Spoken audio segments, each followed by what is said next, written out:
Good afternoon and welcome to CCK Live. My name is Jenna Zellmer. Joining me today are Michael Estrito and Alex Sachs. The three of us are all attorneys practicing before both VA and the Court of Appeals for Veterans Claims to represent veterans in their pursuit of veterans' disability claims. And today we're going to be talking about nerve damage. And, you might wonder why this is the particular topic that we've chosen this week. But in fact, over 2 million veterans are service-connected for different nerve conditions, according to a 2019 Veterans Benefits Report. And so this is something that affects a lot of veterans on a daily basis. And so we want to provide a little bit more information about what kind of nerve conditions are common to veterans and how VA rates them to hopefully help you in your claim for either service connection or for an increased rating. If you have any questions, please feel free to leave them in the comment box below. You can also check out our website, cck-law.com. We have a lot of information about that, which we will link as well with this video. So there are over 100 types of nerve damage, and they cause many types of impairment, and they require a lot of different treatments, a variety of treatments. And so, Mike, why don't you kick us off and talk about a little bit about what the different types of nerves are and what some common symptoms of those nerve damage disabilities can be. Sure. Thanks, Jenna. So there are essentially three types or groups, broadly speaking, of nerves throughout the body. There's the autonomic nervous system, there's the motor nervous system, and also the sensory nervous system.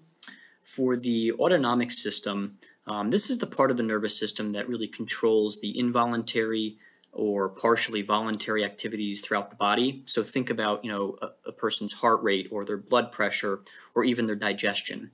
And so some symptoms from nerve damage to this part of the nervous system could include, lightheadedness, constipation, dry eye, dry mouth, or bladder or other sexual dysfunction. For the motor nervous system, this is the part of the nervous system that controls movements and actions throughout the body by passing information from the brain and the spinal cord to the body's muscles. And so what we see is that individuals, or in our case, veterans who have nerve damage to the motor nervous system will present with symptoms that include things like weakness or twitching, muscle atrophy, or paralysis. And then finally, the sensory nervous system. This is the part of the nervous system that relays information from an individual's skin or muscles back to the spinal cord and the brain. And these nerves allow for an individual to feel pain or other bodily sensations. And what we see with the sensory nervous system is that for individuals who've had nerve damage to this part of the nervous system, they'll experience symptoms that include things like pain or loss of sensitivity, numbness, maybe prickling or tingling or burning sensation. And so I think that's a good overall broad stroke recap of kind of the three general subsystems within the nervous system and some of the symptoms that maybe an individual or a veteran would experience if they've had some nerve damage to one of those systems. Right. And I think that's really important to kind of note the symptoms because, a veteran might not necessarily know that they have sustained nerve damage, but if they feel lightheaded or they feel this sort of pain or muscle atrophy or anything like that, then, that kind of signals to the veteran that maybe they should talk to their doctor.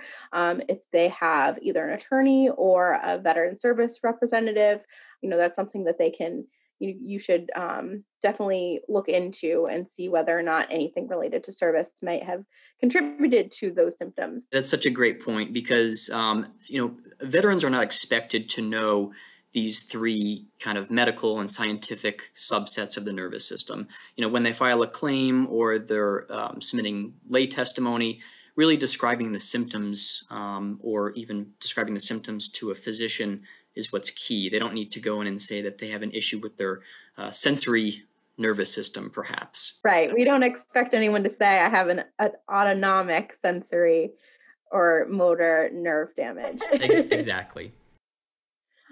So that kind of brings me to my next topic, which is bringing this a little bit more into the focus of the veterans experience. Alec, can you talk a little bit about what the common nerve conditions that veterans specifically experience? Sure, Jenna. So yeah, we talked about the types of nerves, but some of the most common types of nerve conditions, in fact, probably the two most common that I think we deal with in our practice are peripheral neuropathy and radiculopathy. There's also sciatica or paralysis of the sciatic nerve and median nerve paralysis. Peripheral neuropathy manifests in weakness, numbness, pain, usually in the hands, feet, extremities. Radiculopathy is caused by a compression or compressed nerve in the spine. Sciatica and paralysis of the sciatic nerve is the seventh most common disability among veterans. And then the median nerve is the nerve that runs along the forearm to the hand. There can be paralysis of this nerve. Great. And I think we're going to talk a little bit later about kind of how those different common nerve conditions relate to other service-connected conditions that a veteran may experience.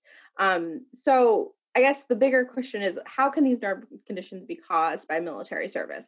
And there's a whole bunch of different types of nerve damage that can manifest throughout the body, as we've seen so far. And some of these common causes of nerve damage can either be directly related to service or secondarily related to service. And so one of the big common causes of nerve damage is an autoimmune disease, such as MS or Guillain-Barré or lupus, which we have seen a lot of veterans, especially more recently, experience. And VA actually has a presumption for veterans who develop MS within 7 years from separation of service. And so if you are a veteran who is within 7 years of separation from service and you're experiencing some of these nerve symptoms and you don't really know what they're related to, again, that's something definitely to bring up to your doctor, to talk to your veteran service representative about and see whether or not maybe these are early signs or symptoms of an autoimmune disorder such as MS. Another really important example of something that causes nerve damage is exposure to toxic substances such as Agent Orange. So VA has a presumption for early onset peripheral neuropathy. So again, if we go back to what we were talking about before with peripheral neuropathy, such as weakness, numbness, pain in your hands and feet or your extremities, if that's beginning shortly after service or in service, and you were exposed to Agent Orange, either in Vietnam or Thailand or elsewhere, if you can prove that you were exposed, that's something that VA may be required to award service connection for. The other two common ones, which I think, Alec kind of hinted at, was radiculopathy and diabetic peripheral neuropathy. So radiculopathy refers to nerve damage that's caused by, service-connected back conditions like your herniated disc or stenosis. And so if you are service-connected for a back disability and that back disability is putting pressure on the nerves in your back, that's going to manifest in tingling, numbness, pain that's going to your lower extremities. And so we see a lot of lower extremity radiculopathy. And similarly, for diabetic neuropathy, we see a lot of lower extremity and upper extremity diabetic peripheral neuropathy, which is interesting because it's almost the same manifestation of symptoms, both radiculopathy and diabetic peripheral neuropathy. At the end of the day, you're getting numbness, pain, tingling in your upper and lower extremities, your hands and feet and arms and legs, but they could be caused by different service-connected conditions. So it's really important to, talk to your doctor, figure out what conditions you are service-connected for or may be service-connected for. Maybe you have a pending claim for diabetic neuropathy, for diabetes, or maybe you have a pending claim for a service connection for your back. If you have any of those secondarily caused nerve damage symptoms, you want to make sure that VA is processing those along with your other claims. And VA is supposed to do this. Sometimes they don't. And so that's why it's really important to make sure that you are as informed as possible. So there's also a lot of other, causes of nerve damage drug side effects. Sometimes cancer treatment causes nerve issues. I mentioned MS, but also ALS or Lou Gehrig's disease causes some nerve conditions. So there's a lot of different ways that you as a veteran can obtain service connection or demonstrate a connection between service and your nerve damage. And so it's definitely important to educate yourself and know that there are a lot of people out there who can help you kind of navigate the VA system. So let's move on. Assuming a veteran has obtained service connection for nerve damage, let's talk a little bit about how VA rates that nerve damage. So Mike, is there a diagnostic code for nerve damage? No, there's actually not a single diagnostic code for nerve damage in and of itself. What there are, though, are, VA will go about rating the condition based on the actual nerve that's affected. So it'll identify the actual nerve that's affected and then look to the loss of function of the affected body part. And so this is important because it allows for veterans to receive kind of separate ratings for different nerves throughout the body. There's not a single diagnostic code that allows for one rating for just nerve damage, very broadly speaking. Cool. So I guess the first step is for the VA to kind of consider what the condition should be rated as, right? Right, yeah. So what VA really does in order to rate the conditions, and this can get a little complicated, but I think what VA essentially does is they look to categorize the condition under one of three broad categories. So they'll look to whether the condition falls within the category of paralysis, neuritis, or neuralgia. And then once they've done that, then they will decide kind of the corresponding level of severity for the condition within each category. So for paralysis, this is the most severe category in terms of nerve damage. And here the nerve may not function at all or can result in complete or partial paralysis. And in terms of rating the condition, excuse me, in this category, based on severity, what VA will do is they will look to whether the nerve is completely paralyzed or suffering from complete paralysis, or if not, if the nerve is only maybe partially paralyzed or what they call incomplete paralysis, they'll look to whether the paralysis is severe, moderate, or mild.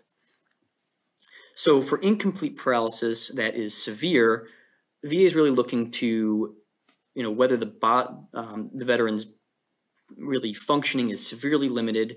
It may not be completely paralyzed, but the symptoms are very severe, functioning is severely limited, and they're looking for muscle atrophy.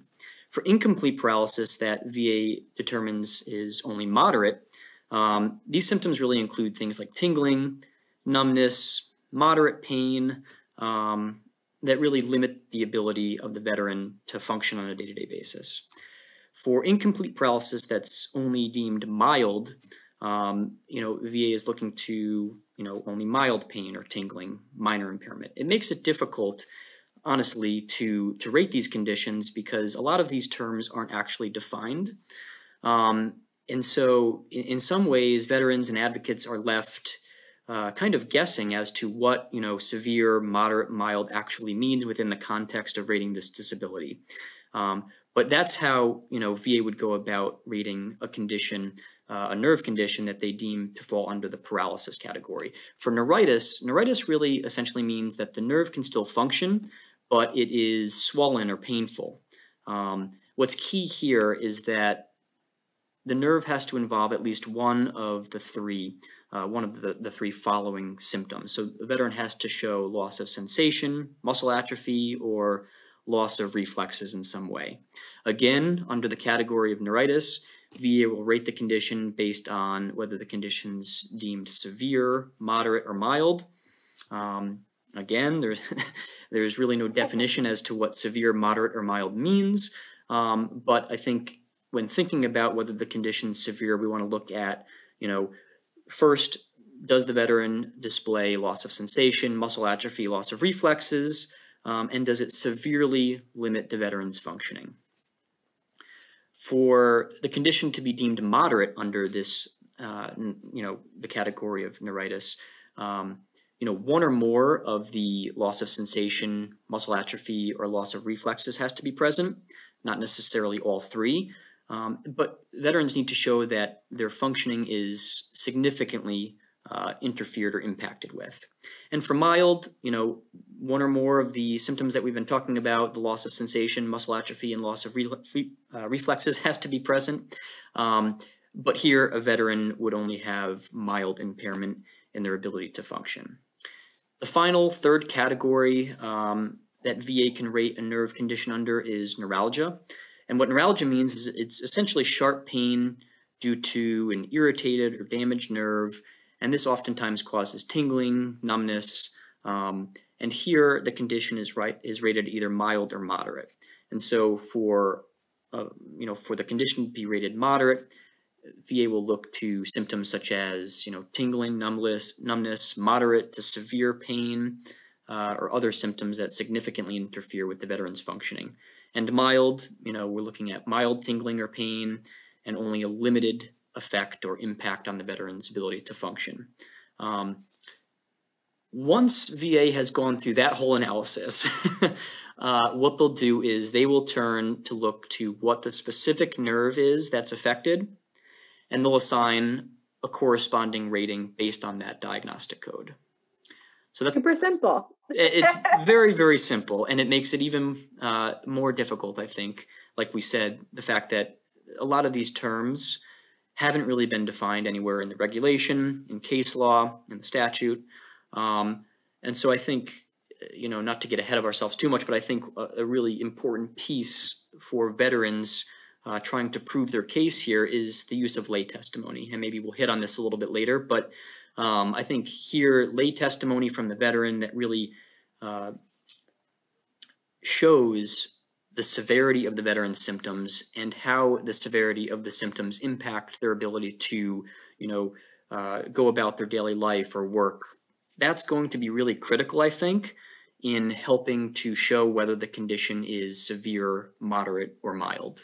So I think, like I said, super simple, very straightforward, right?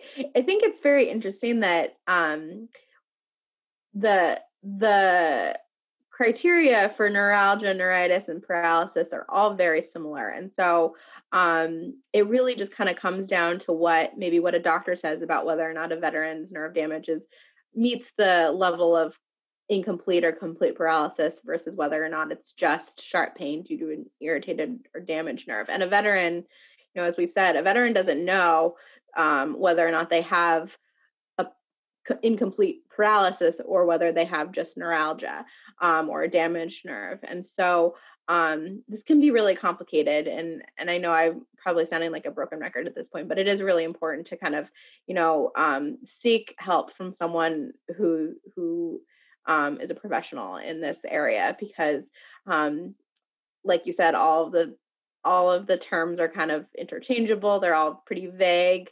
And so it's not hard to see why sometimes VA might not get it right, why a veteran might claim one thing, but maybe be entitled to another thing. And so maybe this would help if we kind of used it as an example and made it a little bit more concrete.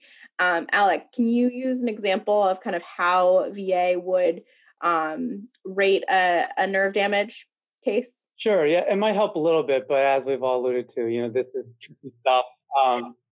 But Mike thinks that was a good in-depth background, and it pretty much tracks with an example we can give. If we look at, for instance, the sciatic nerve, which again is the nerve that originates in the lower back and travels down the back of the thigh through the leg. So say a veteran has a compressed nerve, sciatic nerve, due to herniated disc or degenerative disc disease in the back that is service-connected. The relevant diagnostic code that VA rates the sciatic nerve under, and again, VA is looking to the specific nerve affected.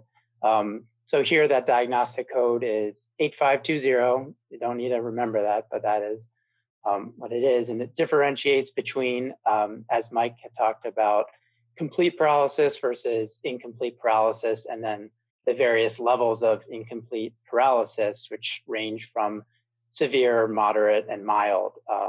So complete paralysis is rated at a pretty high 80%, 80% rating, and the incomplete paralysis, severe, moderately severe, I forgot that, moderate and mild, ranges from 60, 40, 20, and 10% respectively. So for instance, if you had symptoms including inability to move the muscles below the knee, VA would rate the disability at the maximum 80% rating, as it indicates complete paralysis there under the relevant diagnostic code. So it's important to note that sometimes veterans with a nerve disability will not be rated under the neurological criteria. Nerve ratings are based on the loss of function of the body part affected, but you may also be limited in your functional ability through a loss of range of motion. So there's a separate set of diagnostic codes that rate the limbs, the extremities, based on range of motion results, loss of range of motion. And VA has generally a duty to maximize benefits, and will rate the veteran based on whichever results in the highest rating. So if you can receive a higher rating based on a loss of range of motion in the knee or the back, as opposed to some vague, description of mild incomplete paralysis, for instance, then VA should be rating you under the separate diagnostic codes for limited range of motion, and that will result in a higher rating, hopefully. So that's something to note too when VA is making its assessment of the ratings to assign to your neurological disability. Yeah, that just adds another complication to the whole thing. Great. So just a couple other notes. We've talked a lot about how nerve damage affects the extremities, either the legs or the arms. And so when you are, submitting lay testimony or, double checking to make sure that VA is rating you correctly, it's important to consider what VA calls the bilateral factor, which essentially just means that if you have paired body parts, so for example, 2 arms, 2 legs, it even affects, 2 eyes, anything that you have 2 of in your body, VA applies the bilateral factor, and that actually might increase your rating. And so we're going to provide a link with more information in the comments about this, because bilateral factor can be its whole own presentation. It's very confusing. But the important thing to know is that you just want to make sure that VA is applying the bilateral factor correctly to your claim. And then, as always, we have to talk a little bit about how what happens if nerve damage prevents you from working. So I'm sure that you have seen our previous presentations on TDIU, but just as a quick refresher, TDIU stands for Total Disability Due to Individual Unemployability, which essentially means that VA is required to pay you at a 100% rate, even if your disabilities do not add up to 100, provided that those disabilities prevent you from obtaining and maintaining a substantially gainful work. So check out our previous videos on that, but that's something to keep in mind as you're navigating the VA system. And as Mike said earlier, as you're submitting lay statements or any other evidence in support of your claim, definitely think about whether or not your disability prevents you from working, and that will help you ultimately, hopefully, get the benefits that what you are entitled to. So Alec and Mike, do you have any closing thoughts or tips for veterans seeking benefits for a nerve condition? Sure. I would just say, if a veteran has their condition, their nerve condition, and it's rated, and in their opinion, it's rated too low, really consider appealing, because as we've talked about, the nature of the rating criteria, because it's so vague, I think it leaves a lot of opportunity for veterans to be underrated in this area. And so oftentimes maybe veterans will receive a rating based on what VA characterizes as mild symptoms. But there's a lot of opportunity for veterans here to potentially appeal and argue for an increased rating if they can show, if they can, develop the records, submit evidence, maybe lay testimony, as we've talked about, maybe medical evidence from a provider that they're treating with, to argue perhaps that their condition isn't mild, but it's moderate. And they can show through the submission of evidence that they are experiencing increased symptomatology that VA hasn't considered or maybe just has mischaracterized. So, I think the vagueness of the rating criteria cuts both ways. It can unfortunately mean that veterans are underrated a lot of times, but it also provides a lot of opportunity for advocates and veterans to appeal the case, obtain evidence, and maybe argue for an increased rating. Yeah, I think, just for establishing, that initial service connection for neurological disabilities, I want to reiterate the importance of being aware of the avenue of service connection through secondary service connection through an already service-connected condition. So the two prime examples, which Jenna, you talked about, radiculopathy caused by service-connected back condition, such as a herniated disc or stenosis. Maybe that was due to an injury you had in service, but it's possible to develop, obviously, these conditions, radiculopathy, later in life.